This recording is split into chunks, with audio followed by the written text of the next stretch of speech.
and this is Malibu. I've been riding at Frederick Stables in McCain, PA for about 3 years and 3 months. Riding is my favorite hobby and sport that I enjoy. Today we're going to learn how to tack up a horse for riding, and this is Malibu. She's a pony, and a pony is anything under 15 hands. It's about 14 to 15 hands is the largest for a pony before it becomes a horse. A hand is equivalent to 4 inches. Okay, so horses are measured from the withers to the foot. The withers is just like a large dip in the back.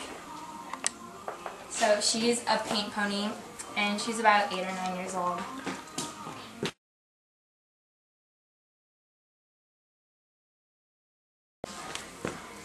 Before saddling your horse, you should brush them to get the dirt from off their back so it doesn't bother them or make them uncomfortable under the saddle.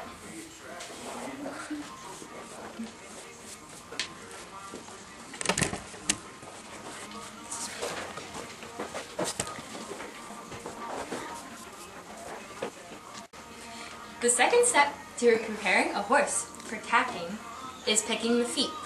You can do all 4 feet, but the most important ones are probably the front 2. You want to get all the dirt out as much as you can. The most sensitive part of the foot is called the frog, and it's from about here to here, and it extends down this way.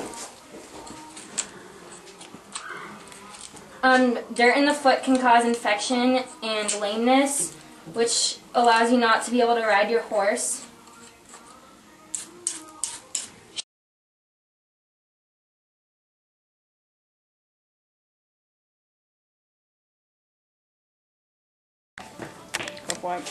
Now we can begin to saddle our horse. This is a saddle pad.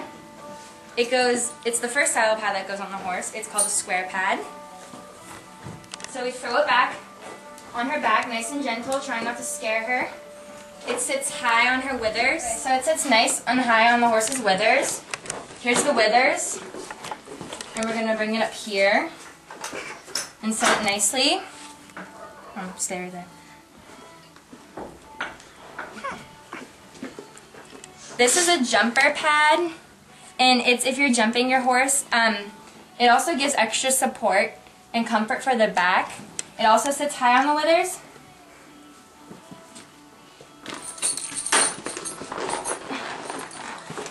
The next most essential part would be the saddle. The saddle is made from wood and leather.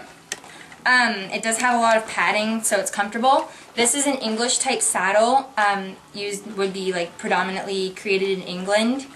Almost all the leather and irons, which would be the stirrups, are made in England. And this sets right on top the saddle pads, nice and comfortably, so there's not any wrinkles or anything that would make her uncomfortable, or me uncomfortable. Okay. The next piece of leather that we'll be putting on the pony is, okay.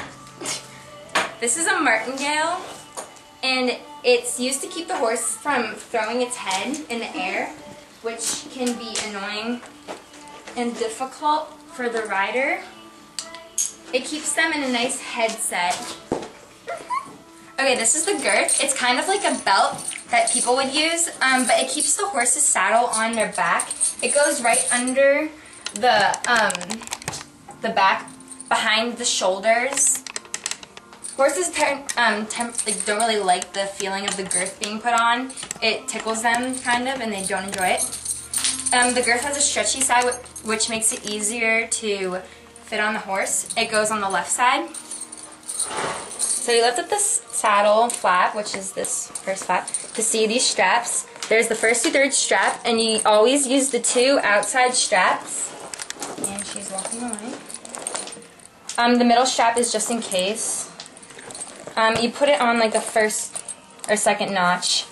It won't fit snugly until the horse has been walked out a little. It takes a while to stretch the girth. Okay. So this is the other part of the martingale, and it goes under the horse. And to attach the martingale to the horse, we bring the girth through the martingale and slide it. And, okay, so now we're going to tighten our girth. I'm going to bring the other side, the stretchy side, through the other side of the saddle pad. onto the other side of the saddle under the saddle flap. Now this saddle has a broken strap, so we're going to use the 2 remaining straps that we have to tighten our girth. We're going to bring it up, and it's kind of uncomfortable for the horse, but it's what you need to do so the saddle doesn't slip off. If you were to have a loose girth, your saddle would slip off and you could result being on the ground. This is the bridle. It is used to control the horse's head, and it contains a metal piece called a bit, which puts sensitivity on the horse's glands in their mouth. All the bits of the horse's mouth are sensitive, and the bit is used to control the horse and can inflict pain on the horse if it does something wrong and you yank the reins hard.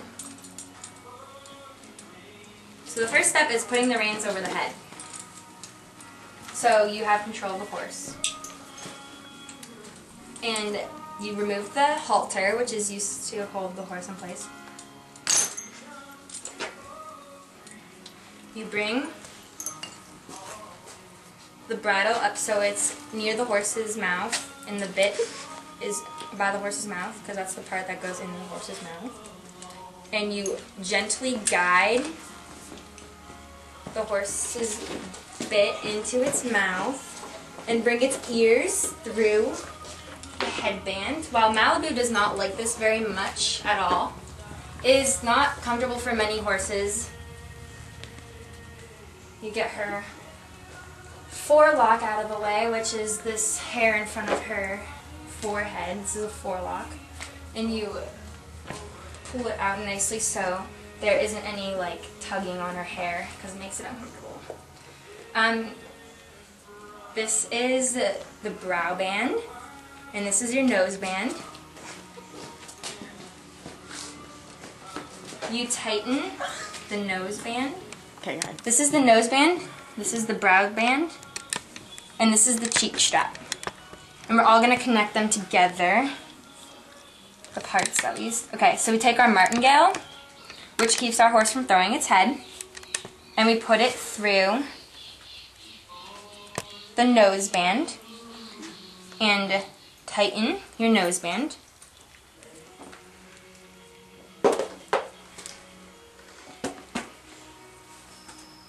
Some horses require a tighter nose band than others because they can be a little green, and green means fresh.